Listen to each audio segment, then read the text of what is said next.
The rain hammered down, turning the deserted road into a shimmering black mirror. Wind whipped at my face, carrying the metallic tang of blood from a fresh mosquito massacre on my arms. Great. Just what I needed on a night like this. A flat tire and a phone as dead as the hope of a decent takeaway delivery in this godforsaken part of town. Pedaling my now useless bike, I cursed my luck. The only landmark in sight was a looming, wrought iron gate marking the entrance to a cemetery. It loomed like a maw against the inky sky, its dark headstones like tombstone teeth. Not exactly calming scenery. Suddenly, a flicker of headlights cut through the downpour. A beat-up sedan sputtered to a stop beside me, tires hissing on the wet asphalt. A gruff voice boomed. "Need a lift?" Relief washed over me. I hopped in, shivering, thanking the driver, a burly man with a thick beard and a silence as deep as the cemetery beside us. The engine coughed, then died. The man swore under his breath, fiddling with the ignition.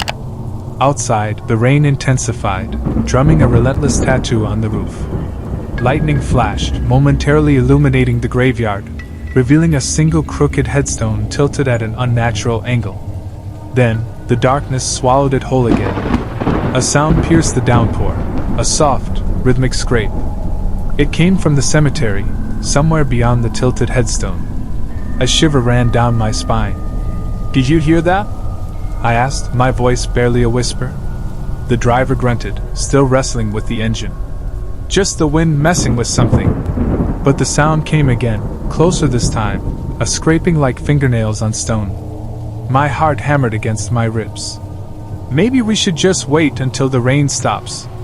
He slammed his fist down on the steering wheel.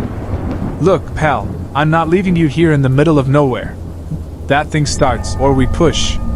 The scraping sound turned into a low, rhythmic moan. My breath caught in my throat. The driver finally gave up on the engine, his eyes wide with a fear that mirrored my own. He fumbled for the flashlight on the dashboard. "We need to check it out," he muttered, his voice shaky. "No way," I protested.